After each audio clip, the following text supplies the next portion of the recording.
కార్తీక మాసం అనేటువంటిది చాంద్రమానం, అనగా చంద్రుని గమనాన్ని అనుసరించి పంచాంగకర్తలు చాంద్రమానము అనేటువంటి విధానంలో మాసాలను 12 మాసాలుగా విభజిస్తే చంద్రుడు పౌర్ణమి నాడు ఏ నక్షత్రంలో ఉంటాడో ఆ రోజును బట్టి ఆ మాసానికి నామాన్ని నిర్ధారణ చేశారు. ఈ కార్తీక మాసం అంటే చంద్రుడు కృత్తికా నక్షత్రం లోపల పౌర్ణమి రోజు ఉన్నాడు కాబట్టి ఆ మాసాన్ని కార్తీక మాసం అని అంటారు. సరే అండి, చంద్రుడు ప్రతి నెలలో ఒక నక్షత్రం మీద ఉంటాడు, దాన్ని బట్టి మాసనామం వస్తుంది. ఈ కార్తీక మాసంలో మనం చేయవలసినది ఏమిటి, ఎందుకు చేయాలి? సరే, అది పక్కన ఉంచండి. మనం చంద్రుడిని ఎందుకు పూజించాలండి?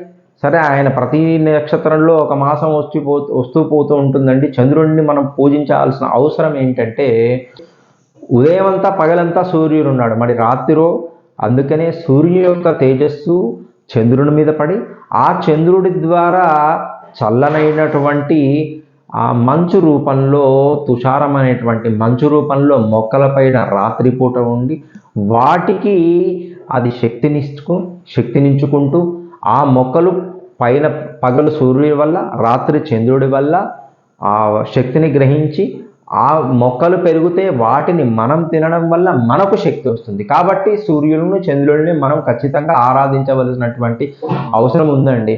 అంతేనా అండి? ఆహార శుద్ధి, సత్వశుద్ధి. ఆహారం ఇప్పుడు పంచమహాభూతాల నుంచి ఆకాశాత్ వాయు అగ్ని ఆపః ఆప పృథివ్యాం పృథివీ ఓషధయ.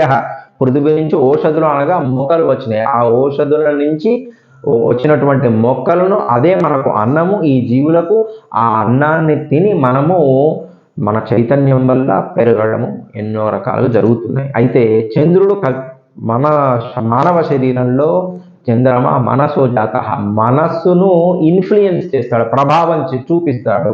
కాబట్టే చంద్రుని యొక్క కదలికలను బట్టి మన యొక్క మనసు మారుతూ ఉంటుంది. కాబట్టి ఖచ్చితంగా మనం చంద్రుడిని ఆరాధిస్తాం. అయితే చంద్రుడు కృత్తికా నక్షత్రం లోపల ఉన్నాడు కాబట్టి కృత్తికా నక్షత్రానికి అధిదేవత అయినటువంటి అగ్నిని మనం ఈ మాసమంతా దీపాలను వెలిగించి ఆరాధన చేస్తాం. అందుకనే కార్తీక దీప మహోత్సవములు అంటారు.